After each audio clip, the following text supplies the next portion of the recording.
It's been a long day without you, my friend, and I'll tell you all about it when I see you again. We've come a long way from where we began. Oh, I'll tell you all about it when I see you again. When I see you again. We don't get to choose our relatives.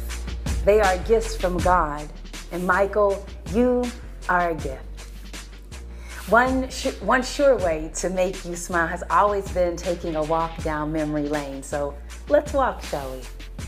It was the 80s that Uncle Ricky introduced you, Aunt Liz, and baby Sage to the family in Indiana.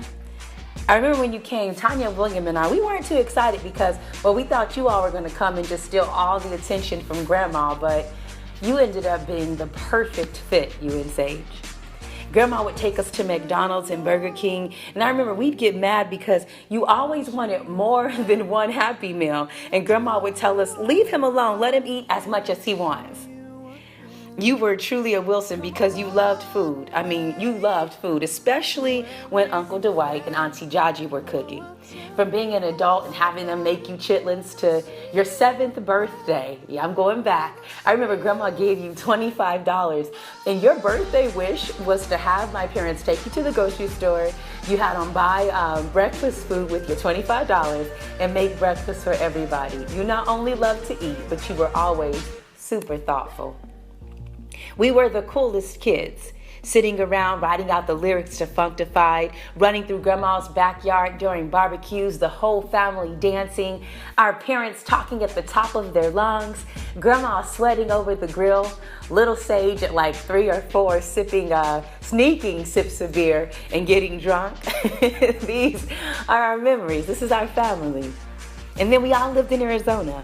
And you guys' house, well, it was our highlight. I remember you, Little Ricky, and Sage, Tanya, Cassia, and I, we were like the Brady Bunch. 96 and 97 summers, we spent each day together, pranking each other. You guys always kicking Sage out of the room because, well, he was kid brother. We listened to like every No Limit rapper's album because you love rap music. You were a G, but you did not sleep on going to that Spice Girls concert. We'd watch movies, and I can still hear you chiming in with Little Ricky. Man, Ma, why do we have to keep eating Whoppers? Dang. Because those summers, Burger King had Whoppers for 99 cents. And when you're feeding 3 boys and the nieces have come up into town to hang out, Aunt Liz had to get smart. And we must have had Whoppers about every night. You loved going back and forth with my parents over football. I remember there was this one Super Bowl where your 49ers, because that's your team, were playing my mom's team, and you guys had this bet that whomever's team lost had to drink 8 cups of water. And I don't think you ever had went through with drinking the water, but it was all in fun. I remember your best friend Chris. Man, you guys have known each other forever. He'd come over as kids and hang out. And then, of course, those times when Uncle Ricky would try to get us to stop playing and come and do Bible study right after we had just finished doing Bible study. And you and Little Ricky would be like, man, Dad, no. And from the back room, Aunt Liz would yell, Ricky, leave them kids alone. And then you grew up and started working. And one of the best things happened. As the story goes, you got fired on your day off. And once Uncle Ricky told everybody that, my dad and everybody else brought it up every time we got together. And it was always the best joke.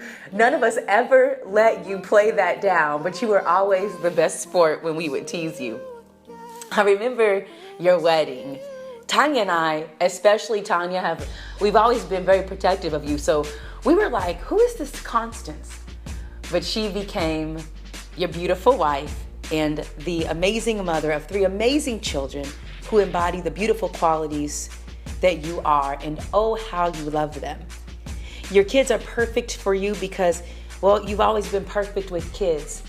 And we know that these 3 will go on to live out your legacy and fulfill beautiful purposes by God's grace. And the beautiful thing about the bond between a child and a parent is that it can't be broken. A teddy bear, a lover, the kindest heart. That is who you are. And before you were our gift, you are God's creation. You are his son, his great idea. Because earth is not home, you were here on a mission, and now heaven has welcomed you back. And we will miss you, but our hope remains in the fact that one day we'll see you again and forever.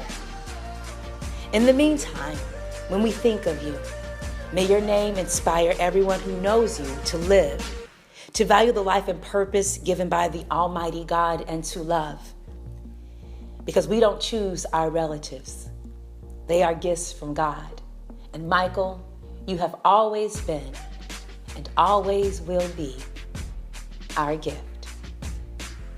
We love you. And this is only farewell until we see you again. Heaven was needing a hero, somebody just like you, brave enough to stand up for what you believe and follow it through. When I try to make it make sense in my mind, the only conclusion I come to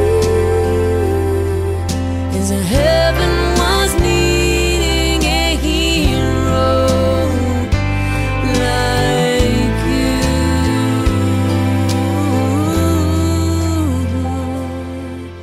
Yes, heaven was needing a hero. That's you.